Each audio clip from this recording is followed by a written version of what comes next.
Hare Krishna, everyone. Welcome you all on our 90 episode book reading, and we are actually approaching towards Janmashtami and also towards 90 episodes. Today we will read 75, 76, and 77. नमो विष्णुपदाय कृष्णपृष्ठाय भूतले श्रीमते भक्तिवेदांत स्वामिनिति नामे नमस्ते सरस्वती देवी गौरवाणी प्रचारिणे निर्विशेष शून्यवादी पाश्चात्य देशतारिणे जय श्री कृष्ण चैतन्य प्रभु नित्यानंद श्री अद्वैत गदाधर श्रीवासादि गौर भक्त वृंद हरे Krishna Krishna Krishna Hare Hare Hare Ram Ram Ram Hare Hare Hare Krishna.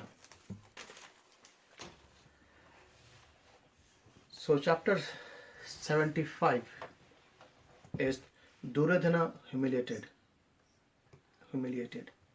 So this chapter describes the glorious conclusion of Rajaswi sacrifice and how Prince Duryodhana was humiliated in King Yudhishthir's palace.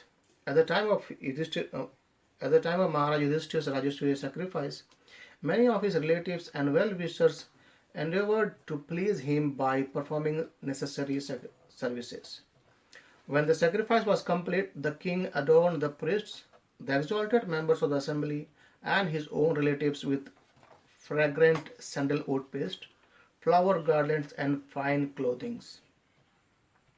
Then they all went on the banks of Ganges to perform the ritual bathing that marked the end of the sponsor's period of initiation for the sacrifice. Before the final bathing, there was much sporting in the river among the male and female participants. Sprinkled with aromatic water and other liquids, Draupadi and other ladies appeared most beautiful, and their faces shining with bashful laughter. After the priest had executed the final rituals, the king and his queen, Srimati Draupadi, bathed in the Ganges. Then all those present who belonged to the orders of Varnashram bathed. Yudhishthir put on new clothes and worshipped the learned Brahmanas, his family, friends, and well-wishers, each in a particular manner suitable for them, and offered them all various gifts. The guests then departed for their homes, but King Yudhishthir was so anxious about his imminent separation from those who were dear to him that he compelled several of his relatives and closest friends, including Lord Krishna, to remain in the Indraprastha a bit longer. King Yudhishthir's royal palace had been constructed by Maya Danava, who had endowed it with many wonderful features and opulences. King Duryodhana burned with envy when he saw these riches. One day Yudhishthir was seated with Lord Krishna in his royal assembly hall. Attended by his subordinates and family members, he was manifesting magnificence equal to that of Lord Indra. At that time, Duryodhana entered the hall in a fitful mood. Bewildered by the mystic crafts of Mayadanava, Duryodhana mistook parts of the solid floor for water and thus lifted his garment. While in one place he fell into the water, mistaking it for solid floor. When Bhimsen and the ladies of the court and the royal princess present saw this, they began to laugh. Although Maharaj Yudhishthir tried to stop them, Lord Krishna encouraged their laughter. Thoroughly embraced, Duryodhana left the assembly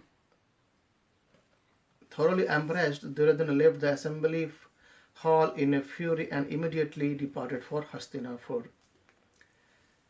Chapter 76, the battle between Salva and Vrishnis.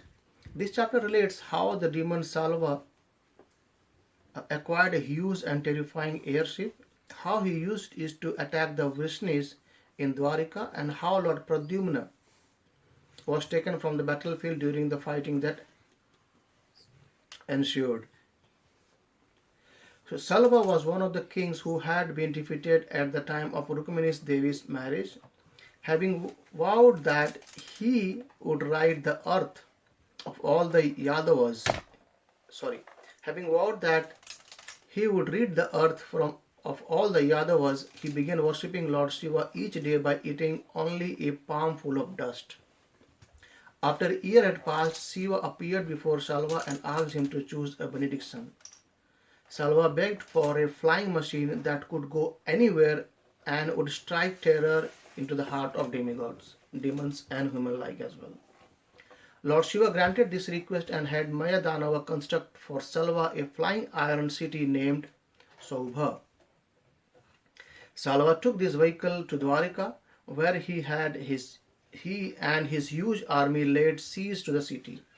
From the airplane, Salva bombarded Dwarika with tree trunks, boulders, and other missiles, and he produced a mighty whirlwind that obscured everything with dust.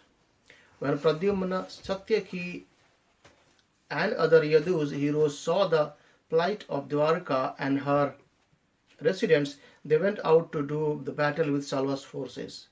Pradyumna, the best of warriors, destroyed with his divine weapons all of Salva's illusory magic, and he also bewildered Salva himself. Thus Salva's airplane began wandering aimlessly on the earth, in the sky, and on the top of mountains.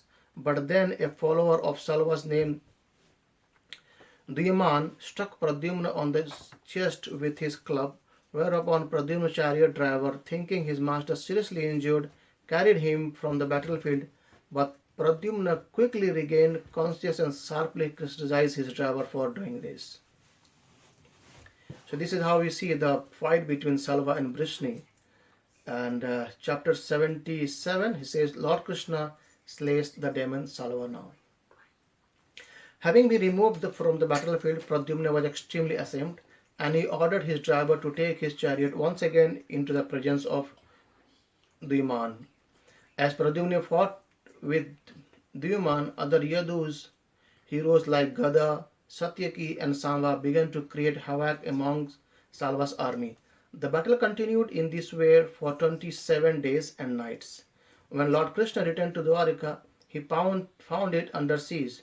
At once he ordered Daruka to drive him onto the battlefield.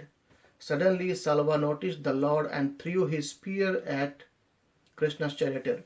But the Lord shattered the weapon into hundreds of pieces and pierced Salva and his Saubha vehicle with numerous arrows. Salva responded by shooting an arrow that struck Krishna's left arm. Amazingly, the Lord dropped the Shringa bow he was holding in his left hand. The demigod, watching the battle, cried out in alarm upon seeing the bow fall, while Salva took the opportunity to insult Krishna. Then Lord Krishna struck Salva with his club, but the demon, vomiting blood, disappeared.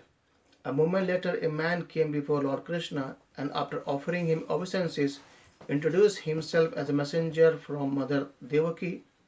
The man informed the Lord that his father Vasudeva had been kidnapped by Salva.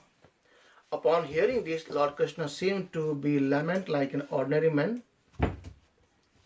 Salva then led forward someone who looked just like Vasudeva, decapitated him, and took the head with him into the Saubha airship.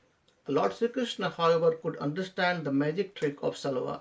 Thus he pierced Salva with a shower of arrows and struck the Saubha vehicle with his club, demolishing it.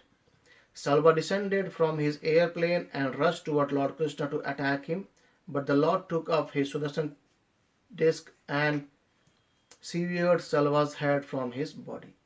With the killing of Salva, the demigod in the sky played kettle drums in jubilation, and the demon Dantavakra then took a vow to avenge his friend's Salva's death. So this is how we see Krishna actually killed Salva. And hence we end our today's episode. Thank you very much for being with us, and Hare Krishna, Srila Prabhupada ki Jai.